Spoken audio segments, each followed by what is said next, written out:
Hello, Sector 3.0 audience. Another great talk, another great guest we have today.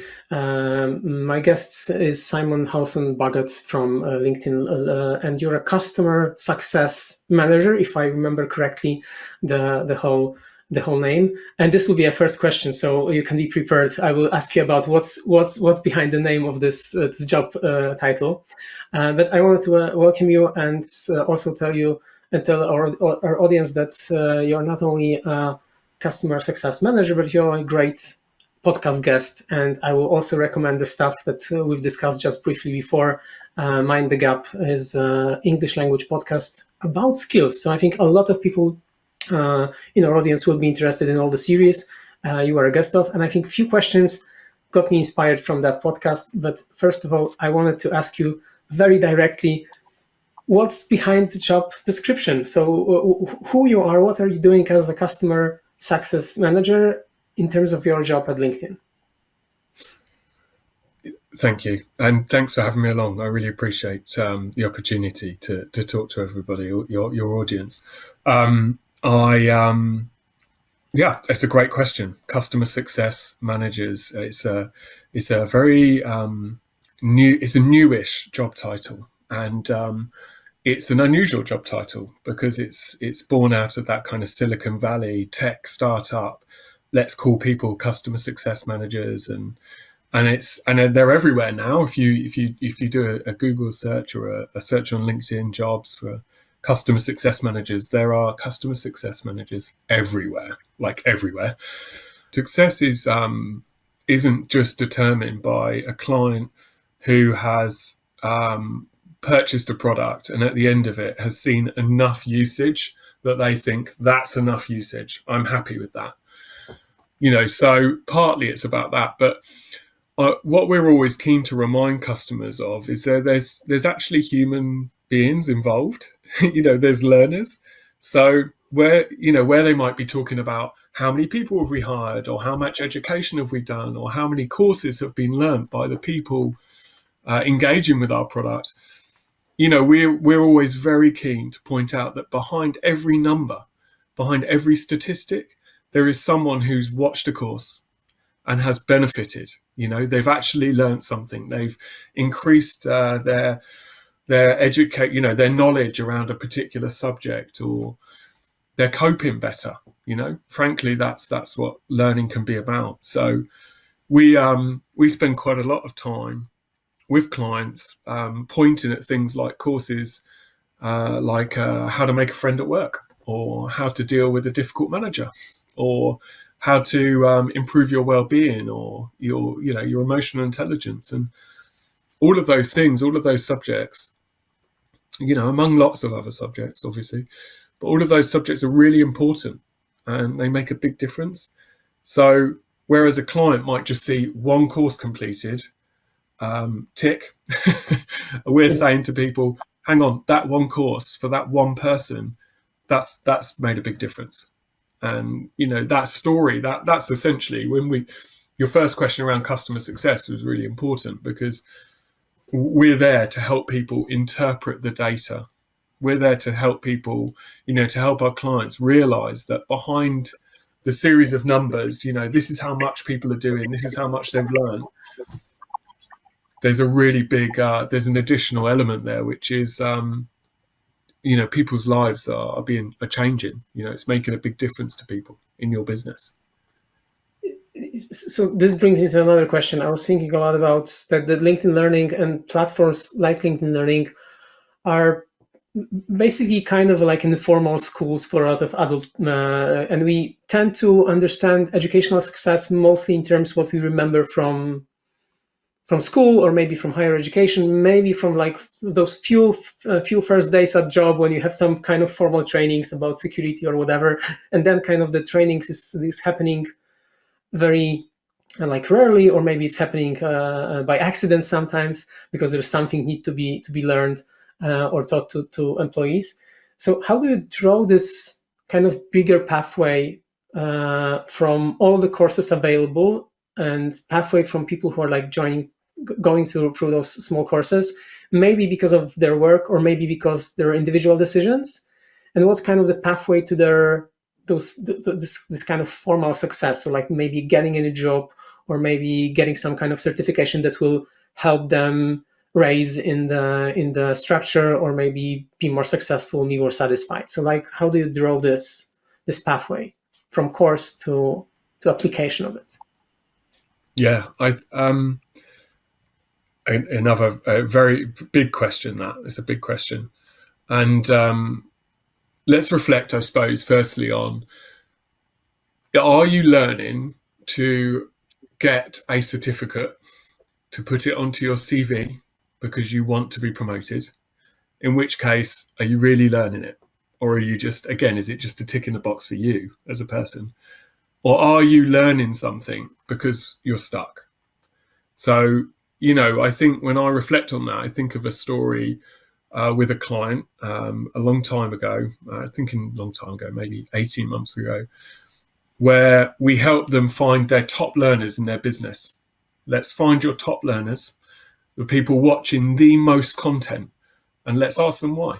Because, again, it's the human story, right, behind learning. And their top learner had watched about 120 odd hours of learning over the last year. It's a lot. Really, that's a huge amount, isn't it? And the learner just, when they spoke to the chap, he said, look, my job was at risk and I was moved into a new role in the same business. And I didn't really know how to do it, and I was worried. And there was a couple of processes that I wasn't sure of.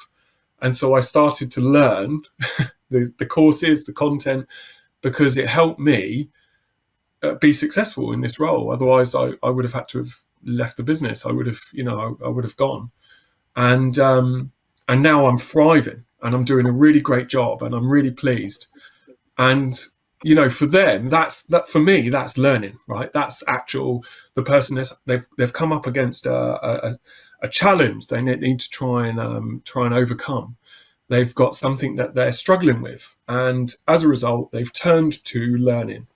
And they're not going to stick that on their CV, are they? That's not stuff they're going to put on their CV and help get the promotion. But for me, that's learning. That's the stuff that makes a huge difference to people. Whereas on the flip side, someone might do a project management course to get a certificate because they're going to go and look for a new role. And in looking for a new role, although they've been very successful as a project manager in their business, to have the bit of paper that says formally this person is a qualified project manager, that makes a big difference. And so there's different types of learning, if you think, in that respect. With this first scenario of a person who is maybe thinking, okay, my job is at risk, or maybe I see that the market is changing and I want to upskill or maybe even reskill because I see that like this is not a pathway that will have a future or something like that, which is more and more the case in a lot of markets. And so like, do you see people like it's easy or it's difficult for people to pick the right courses? So like, what are different approaches, or maybe how do you help people to build this kind of pathway? Because like if you have thousands of courses and there are thousands of topics and there are a lot of trends you read about, okay, should I learn about AI or should I learn about maybe green skills because of like, okay, where do I start? How do I plan my pathway to my own success in like going back to the success of a learner here? Yeah, I mean, it's such a great question. And, with LinkedIn Learning, for example, we have 18,000 courses. So we get what we describe to our clients as this sort of Netflix paralysis, where you start browsing content and you browse and you browse and then you log out. I've been there. And you haven't watched. Right. So there's lots of ways that we can help address that. Our product and lots of learning products do a similar sort of process where the individual logs in, you pick a bunch of skills and you say, this is the kind of things I want to work on. This is what my job title is. And then the product will say, people with your job title, they watch this content and it makes a big difference. Or people who want to improve this skill, here's a bunch of courses and that will help you with that. What LinkedIn Learning can also do is connect your LinkedIn profile to LinkedIn Learning. And so then it says people in your community, are learning this, and it's that social proof And social proof is really strong, to understand that people in your industry are learning these courses, your connections are learning these courses, people at your company are learning these courses, and people with your skill set are learning these courses. That's four, and there's more of that, but four really compelling reasons, aren't they, to take you straight to a series of courses that are going to make a really big difference to you. So in one way, the platform, like Netflix, I suppose, or Amazon Prime or Disney Plus or whatever, we try to supply you on the homepage with a bunch of recommendations that we think go some way to reducing that paralysis that you have. The other thing we encourage clients to do, like actual companies, is to create pathways that they can put in front of learners, and they can say, in our company, in our ABC consulting company, these are the important skills that we believe will help you become a senior PM or a consultant, or if you want to gain promotion, here's a pathway that you can work through. And clients who do that really well, they retain their staff. They have really good positive, effect on the well-being of their employees. Their employees are happy. They like to work there. They feel valued. And again, it's another path, isn't it, into direct content as opposed to just logging in and hoping you find something, which isn't as ideal. Yeah, I've been there like many times and I think like maybe I would dig even a bit deeper, because I think about situation where, taking my example, and I'm also a customer of LinkedIn Learning courses and many other platforms. I may be not up to 100 hours per year, but probably like 20, 30 hours of courses per year. And so in my case, very often I have to learn something totally new. So like I see those recommendations, I ask people for recommendations about the courses, and it's something close to what you've mentioned. So like the social proof. Okay, what people are taking from this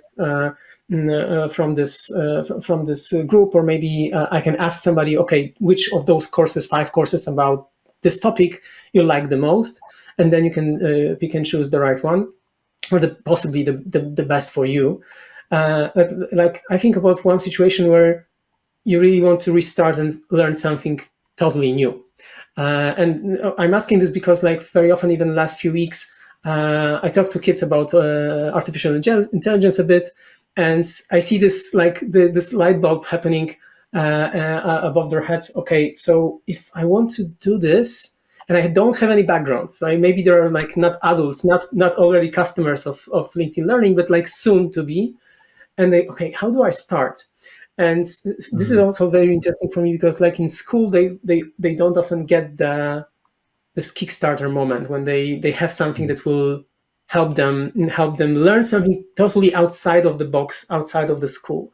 So I wonder like how, and again, maybe the Netflix random feature or something like that in LinkedIn Learning also can help, like how people who want to like totally restart their career can also pick and choose the right stuff, like how they can use the platform for that.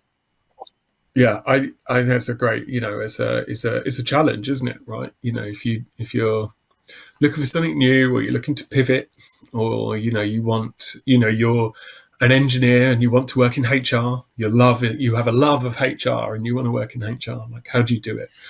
And I suppose the platform does a fairly good job in sort of taking you to that, the relevant content should you search. Like we've got a really strong search algorithm, so you should always stumble across, if you're searching for topics, things like foundations or intermediate content, and then a bunch of filters that allow you to say, I want courses, I want long courses, I want over an hour, I want advanced level content, so you have a bunch of filters. But all of that's the same as most platforms, right? There's nothing quite hugely different there. What we do have, which I'm a big believer is in pre-curated learning paths. So what we've done is we have content experts in the US, we have content experts in Europe as well, and they are constantly reviewing the content that we're producing. It's all in-house, our content. We don't buy in content. We very rarely will license content, but almost all of our content's in-house. On the other tracks during the conference, we talk a lot about mentoring, and I think like these connections you just made, like the courses, like consumption of the knowledge and the information, and like helping you create your own path and getting all the steps right. They're not enough to become whatever the new job you want to achieve, and like there are maybe not even like further steps. Like you have to apply for the first time. You have to check yourself with the possible companies if they are looking for that or whatever. But like the missing part, and I think this is where kind of LinkedIn makes a very good connections between courses and easy access to mentors and possibility of asking people to become a mentor. We are talking about a few mentoring programs in Poland as well on the conference. So I think like this is a great connection for people to know. Don't stop on courses. Like if you want to achieve something, you think about also what kind of people you want to or need to on this pathway. So thank you for that. And maybe last, or maybe two last questions, speedy questions. I wonder, like, how do you plan your own or your team's learning process? So like, do you use courses, or like how do you also plan their development and your own development in the scope of your job? It's a good question.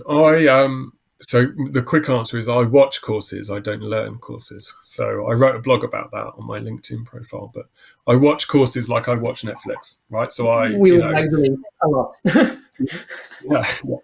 And my team, we have a series of skills that my team needs to be focused on, and I focus on helping them engage or find that content. And do you plan, like, for what time scope do you plan the learning process? So maybe you plan, okay, in this year we want to, as a team, get some new skills, or you're more agile with that? What's the approach?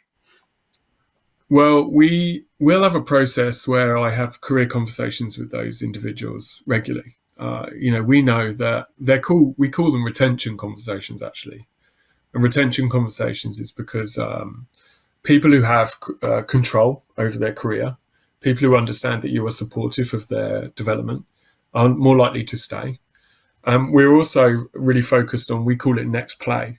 So if one of my team were turn to me today and say, I've got a new job, I'm leaving, I would celebrate that. That would be fantastic news. We would have been working towards that for the whole time they were with my team, knowing that they were never going to stay in my team for the whole time. That's not how careers work nowadays. And we facilitate that via career conversations. And a big part of a career conversation is, what are the skills you still need to focus on and develop? And that's, it's a simple conversation where you can get that kind of information from feedback. You get it from me. You can do it by self-analysis. You can do it from, I would get it from shadowing them. There's a whole host of activities that feed into that. But essentially what you're getting to is here's the 3 things that I think you could focus on, and here's how. And then we talk about, again, here's some LinkedIn learning content. Here's a blog. Here's a mentor. Here's a coach, because even in LinkedIn, with the LinkedIn learning product, we still have a holistic focus on learning. There's more to it than just the online content. So I would then help my team engage with that content. And I'd be doing that because if I help that person learn those 3 core skills they need, then I'm helping them leave. I'm helping them leave my team. In a positive way, I'm helping them leave my team. And that's exactly what we should be doing. Cool, Simon. Thank you for your time, for the conversation. And I hope we will meet somewhere online or not, maybe in the future. And hopefully our audience find it as practical as I did. So again, thank you for that. Thank you very much. Thanks for having me. I really appreciate it.